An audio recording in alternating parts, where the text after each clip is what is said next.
Good morning.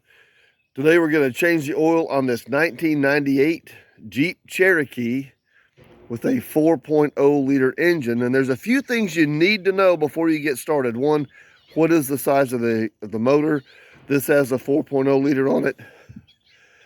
We know that because this one actually has it on the back and it's the original motor. It'll say 4.0 liter. But if you don't know, if it's not written on it somewhere and you can't find it in the owner's manual, look up your VIN online, and you can look it up that way. They'll tell you which motor you got.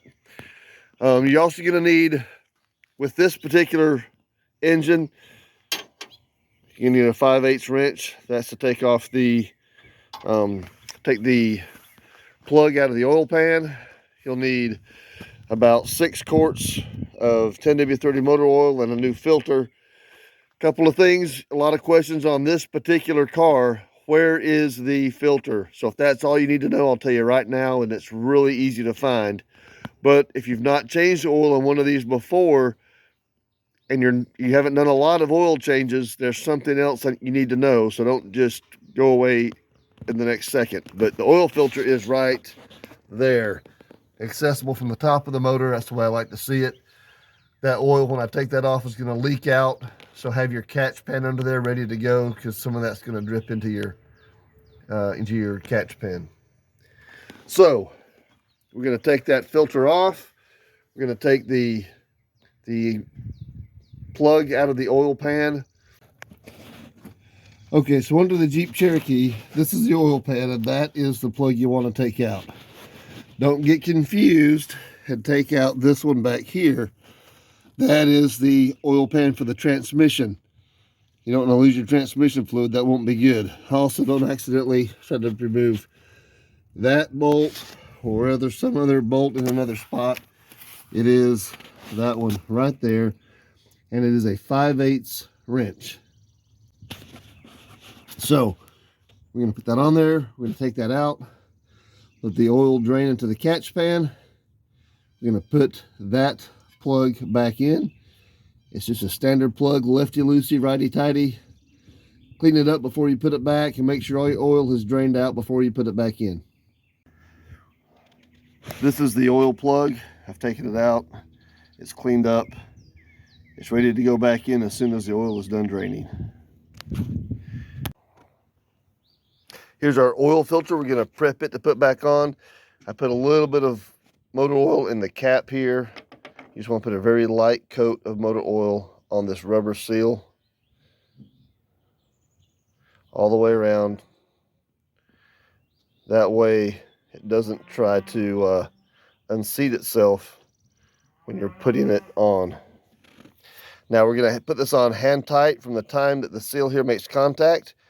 According to the manufacturer of this particular filter, you're going to turn it an additional 3/4 to full turn, and that's it. Don't over tighten this. It makes it really hard to get off, as you may have found out from the one you just tried to remove. The new filter is in place.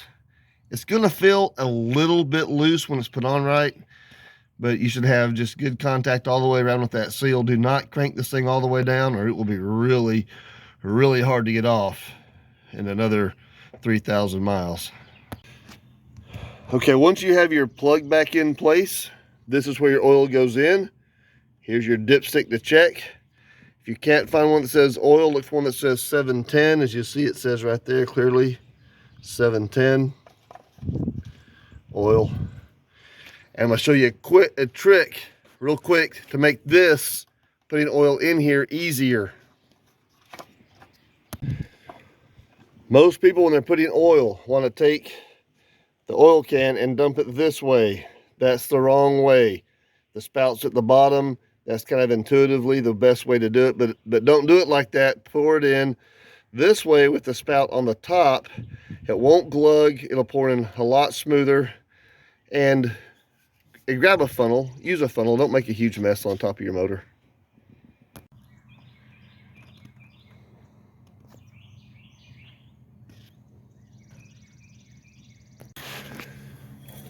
Once you've added about 3/4 of the oil that